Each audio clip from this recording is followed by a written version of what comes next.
말씀은 창세기 40장 말씀입니다. 창세기 40장 말씀 한 절씩 교독하겠습니다. 그 후에 애굽 왕의 술 맡은 자와 떡 굽는 자가 그들의 주인 애굽 왕에게 범죄한지라.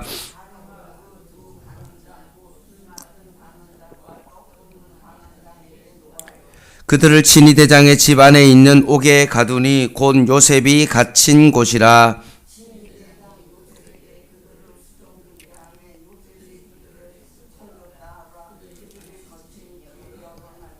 옥에 갇힌 애굽 왕의 술 맡은 자와 떡 굽는 자 두 사람이 하룻밤에 꿈을 꾸니 각기 그 내용이 다르더라.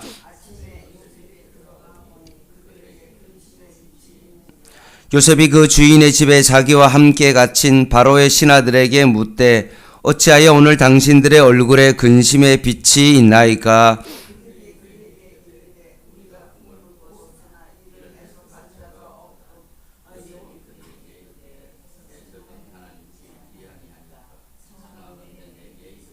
술 맡은 간원장이 그의 꿈을 요셉에게 말하여 이르되 내가 꿈에 보니 내 앞에 포도나무가 있는데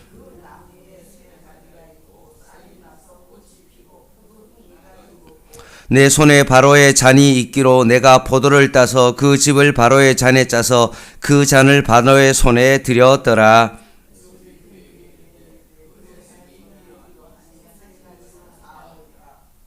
지금부터 사흘 안에 바로가 당신의 머리를 들고 당신의 전직을 시키리니 당신이 그 전에 술 맡은 자가 되었을 때 하던 것 같이 바로의 잔을 그의 손에 드리게 되리이다.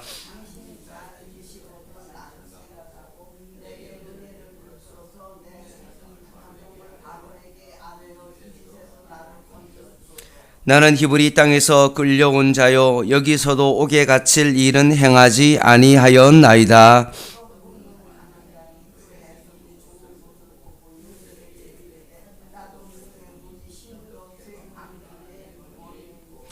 맨 윗 강주리에 바로를 위하여 만든 각종 구운 음식이 있는데 새들이 내 머리의 강주리에서 그것을 먹더라.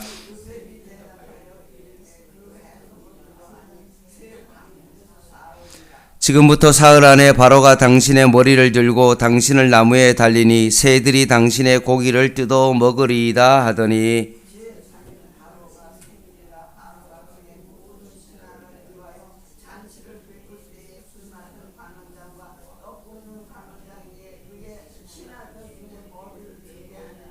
바로의 술 맡은 간원장은 전직을 회복하며 그가 잔을 바로의 손에 받들여 드렸고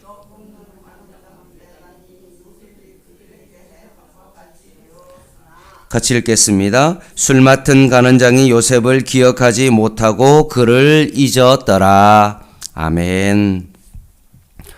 창세기 12장부터 50장까지는 네 족장의 이야기가 있습니다. 특별히 이제 우리는 마지막 족장인 요셉에 대한 이야기를 계속 보고 있습니다. 요셉은 아버지로부터 많은 사랑을 받았던 자였지만 형들의 미움을 받고 결국은 노예로 팔려갑니다. 노예 신세로 전락되어진 그가 창세기 39장 2절 말씀에 보면 여호와께서 요셉과 함께 하심으로 그가 형통한 자가 되어서 결국 보디발의 집에 가정 총무 일을 맡게 되어집니다. 그리고 그 모습을 보디발이 하나님과 요셉과 함께 하심을 보았다. 결국 깨닫게 된 것입니다. 그런데 문제는 보디발의 아내가 요셉을 성적으로 유혹한 것을 뿌리침으로 말미암아 노예에서 이제는 제수로 전락하게 된 것입니다. 참 불쌍한 인생을 살아가고 있는 요셉의 모습입니다. 그럼에도 불구하고 창세기 39장 21절에는 여호와께서 요셉과 함께 하시고 그에게 인자를 더하사 헷세드라고 말씀드렸고 간수장에게 은혜를 받게 하시며 라고 되어 있습니다. 보디말만 그런 것이 아니라 간수장도 요셉이 하나님과 함께 하심을 깨닫게 된 것입니다. 그래서 모든 일 처리를 이제 간수장이 요셉에게 맡기게 된 겁니다. 그때 일어난 사건입니다. 1절입니다. 그 후는 어떤 때입니까? 감옥에 갇힌 요셉이 간수장의 신뢰를 얻어서 감옥의 온갖 죄수들의 일들을 처리하고 있을 그때입니다. 그때 애굽왕의 술 맡은 자와 떡 굽는 자가 바로왕에게 뭔가 큰 범죄를 저질렀습니다. 잘못을 저질렀는데 그 내용은 알 수 없지만 그것이 결코 작은 일은 아님을 우리가 알 수 있습니다. 2절입니다.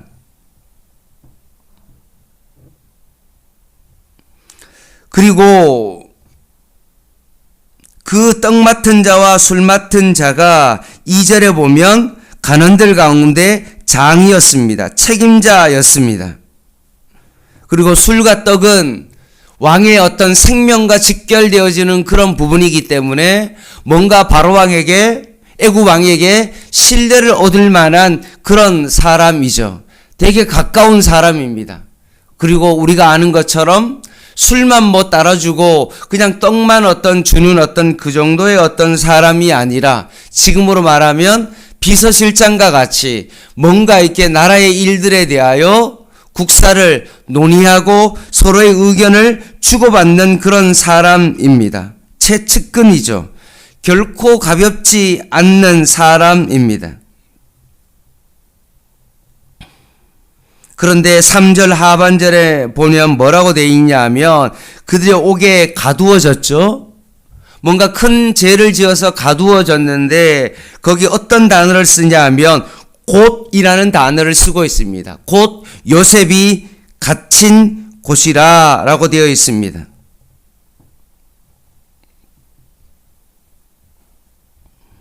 창세기 39장 2절 말씀에 이에 요셉의 주인이 그를 잡아 옥에 가더니 그 옥은 왕의 제수를 가두는 곳이었더라. 요셉이 옥에 갇혔다 라고 되어 있습니다. 결국 요셉이 왕의 제수를 가두는 그곳에 갇힌 이유가 뭘까요? 곧이라는 단어를 써서 결국 술 맡은 간원장과 떡 맡은 간원장을 만나기 위한 하나님의 섭리였다는 것입니다. 4절 친위대장이 요셉에게 그들을 수종들게 하며 요셉이 그들을 섬겼더라. 술 맡은 간원장과 떡 맡은 간원장을 섬기게 되었다는 것입니다.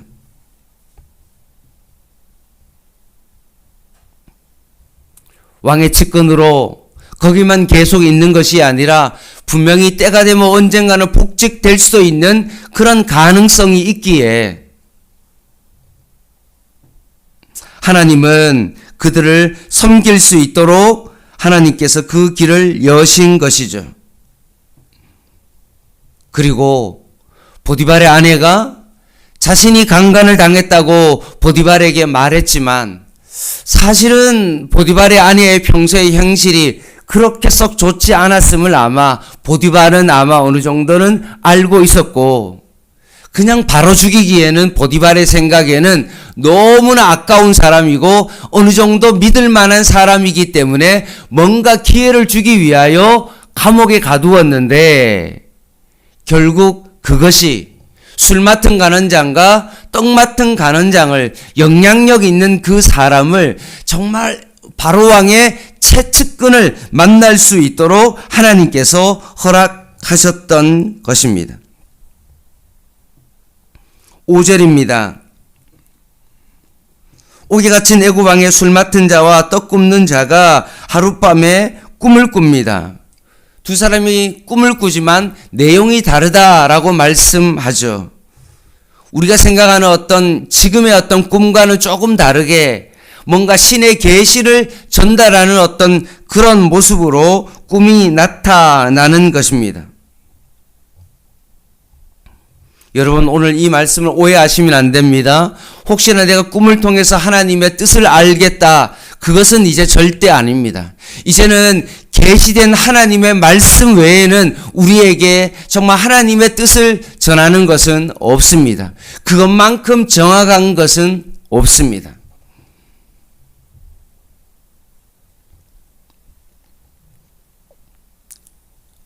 분명 주의가 필요한 것입니다.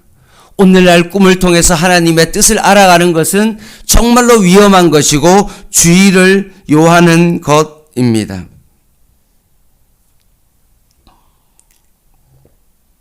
근데 6절에 보면 가는장들의 달라진 어떤 낯빛 때문에 요셉이 참 눈썰미도 있고 그냥 지나치지 않습니다. 무슨 일인지 묻자 꿈을 꾸었는데 그것을 해석할 사람이 없다는 거죠. 근데 8절 하반절 말씀에 요셉이 참 믿음 있는 말을 합니다. 해석은 어디에 있습니까? 하나님께 있지 아니하나이까 라고 말하면서 청하건대 내게 이르소서라고 말씀합니다. 하나님께서 함께 하심으로 말미암아 요셉은 참 재수의 신분으로 옥에 갇혀 있지만 되게 당당하게 말하고 있는 것입니다.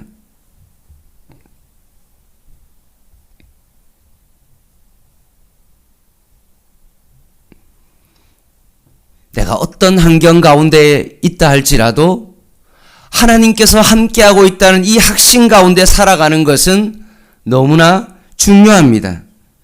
먼저 술 맡은 간원장이 요셉에게 꿈 이야기를 합니다. 포도나무가 있는데 싹이 나고 꽃이 피었다. 실제로 그것이 이루어졌죠. 그리고 요셉의 해몽도 되게 신속하게 결국 당신도 사흘 안에 왕 앞에 복직해서 술잔을 올리게 될 것이다 라고 그것을 해석해 줍니다. 그때 이것을 들은 떡 굽는 빵을 굽는 그 간원장이 되게 기대를 가지고 요셉에게 그 꿈에 대해서 말하죠. 근데 16, 17절 말씀에 시작은 비슷해 보이지만 끝이 전혀 다른 꿈이었습니다. 해석은 어떻게 했습니까? 18, 19장 말씀에 새 강주는 사흘이지만 결국 새들이 당신의 고기를 뜯어먹는다 라고 했던 것처럼 당신은 비참한 최후를 맞이하게 될 것입니다 라고 해석해 줍니다. 참 쉽지 않죠. 좋은 거는 말해줄 수 있지만 당신이 곧 죽습니다 라고 말하는 것은 결코 쉽지 않지만 하나님의 뜻이기에 하나님께서 알려주셨기 때문에 그런 것 개의치 아니하고 결국 정확하게 말하고 있는 요셉을 보게 되어집니다. 요셉의 해몽대로 20장 말씀에 3일 만에 바로의 생일 때 결국 두 사람이 복직하게 되어지는데 술 맡은 간원장은 잔을 올리게 되었고 떡 굽는 간원장은 신하들이 보는 앞에서 결국은 처형되게 됩니다. 그리고 23절 말씀을 한번 보시면 되게 씁쓸하게 끝납니다.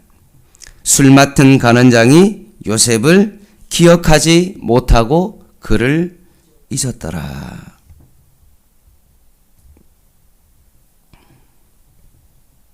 술 맡은 간원장이 감옥에 있을 때 요셉의 시중을 들고 요셉의 많은 도움을 받았지만 그 꿈까지 해석해 주었는데도 불구하고 복직되고 난 다음에 모든 것을 기억하지 못하고 잊어버렸습니다.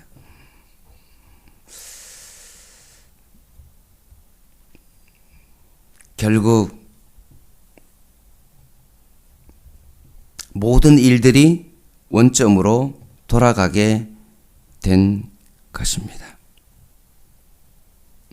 노예에서 한순간에 제수의 신분으로 전락한 요셉의 삶이 결국 쉽지 않았고, 그곳에서 하나님과 함께 하심으로 말미암아 최선을 다했지만, 그 술 맡은 가난장은 그 약속을 기억하지 못하고 복직하고 모든 것을 잊어버렸습니다. 그런데 우리가 내일 보겠지만 41장에 분명 요셉은 많은 기대를 했을 것입니다. 아, 이제 됐다. 이제 그 사람이 나의 도움을 받았으니까 이제 복직하게 되어지면 뭔가 나의 억울함도 풀어주고 뭔가 앞으로 잘된 일이 있을 것이다 라고 많은 기대를 했을 것이라고 생각합니다. 그런데 그 기대와는 다르게 술 맡은 가난장이 그것을 잊어버림으로 말미암아 오히려 요셉의 마음이 어떠했을까요? 저는 실망감도 엄청 컸을 것이라고 생각합니다.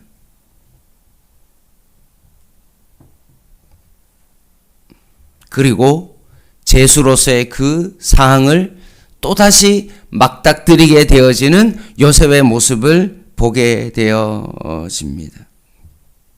말씀을 마무리하겠습니다. 혹시나 내가 옆에 사람한테 참 잘해줬습니다. 교회 옆에 성도에게 참 어려울 때 많은 도움을 줬습니다. 근데 그 사람의 형편이 좋아지고 더 좋은 어떤 환경 가운데 모든 것이 해결되었고, 내가 그 사람을 위해서 기도도 해주고 때로는 정말 물질도 정말로 이렇게 헌신하면서 그 사람을 도왔는데, 그 사람의 모든 상황이 다 해결되고 난 다음에는 정말 입을 싹 닫고 그 다음에는 뭔가 전혀 정말 신경도 쓰지 않는 그 사람의 행동을 보면서 내 마음이 어떠할까요? 아마 이런 생각을 할 겁니다. 다시는 내가 이런 일을 하나 보자.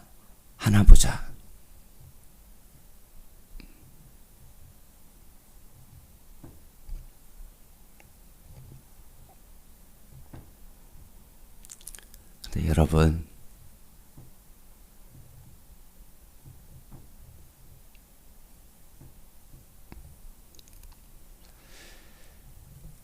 그 사람이 나를 기억하지 못해서 요셉은 너무나 힘들어하고 있지만, 여러분 기억해야 될 것이 있습니다. 하나님께서는 절대로 여러분의 그 모든 것들을 잊어버리지 않는다는 것입니다.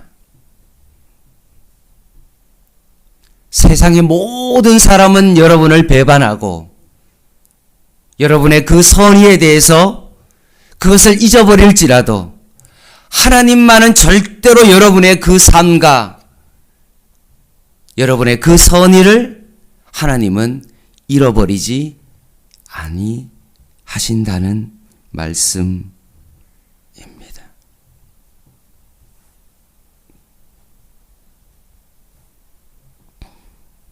오늘도 여러분에게 허락된 그 삶 가운데 예전에 어떤 여러분의 행동으로 인하여 많은 사람으로부터 상처를 받아서 다시는 내가 이런 삶을 살지 말아야 되지, 이런 마음을 가지고 포기한 채 여러분 살아가지 마시고 하나님께서 여러분의 삶을 기억하신다.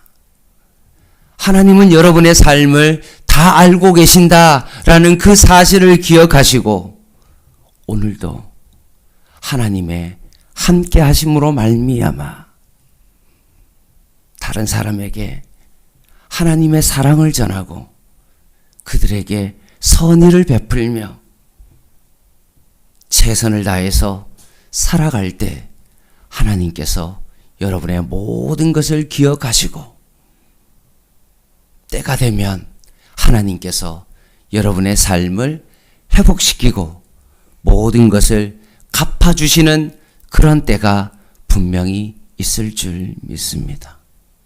설령 이 땅에서 그 일들이 일어나지 않을지라도 하나님께서는 마지막 때에 정말로 하나님의 보좌 앞에서 하나님을 만날 때 분명 여러분을 위로하시고 여러분의 눈물을 닦아주시고, 그래 참 어렵고 힘들어도 너가 수고했다 라고 여러분을 안아주실 것입니다. 이런 믿음을 가지고 오늘도 하나님과 동행하며 함께하는 삶을 살아가는 저와 여러분 되시기를 주님의 이름으로 간절히 부탁을 드립니다. 기도하겠습니다.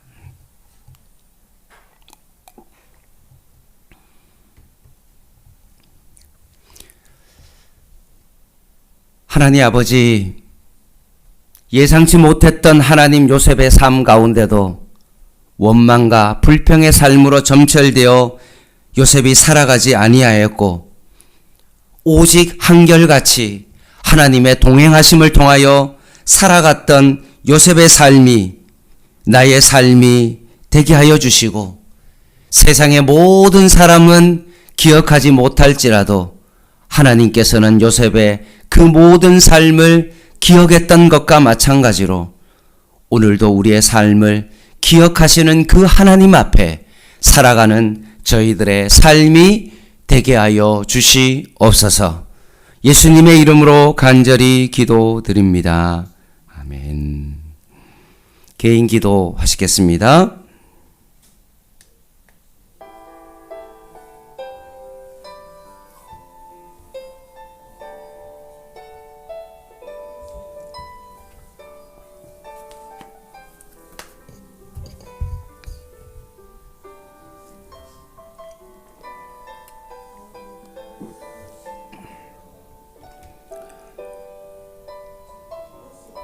하나님,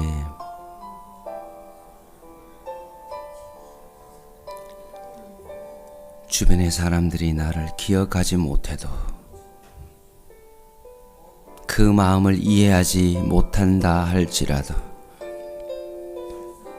내 삶이 늘 하나님 앞에서 그 일을 감당하며 살아가게 하여 주시옵소서.